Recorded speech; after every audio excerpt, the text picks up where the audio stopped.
Hello, જય સ્વામિનારાયણ, જય શ્રી કૃષ્ણ, જય માતાજી. આજે અમે બનાવ્યો રસપુરી, કેરીનો રસ. રોટલી છે મમ્મા, પૂરી નથી. હા, રસ ને રોટલી અને ગવાનું શાક. ગવાનું શાક. મહારાજ ધનજીભાઈ.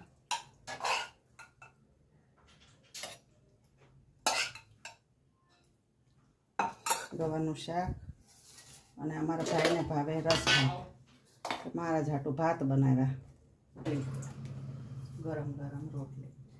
મહારાજ ચમચો બાપા અને ગુંદાનું અથાણું. મસ્ત ગુંદા બની ગયા છે, ખાવા જેવા.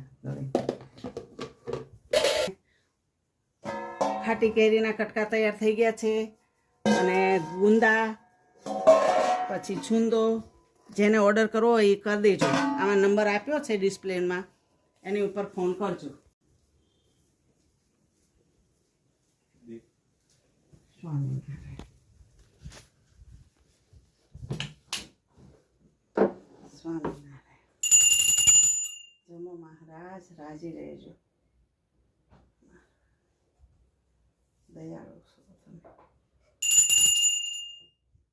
જળપાન કરો.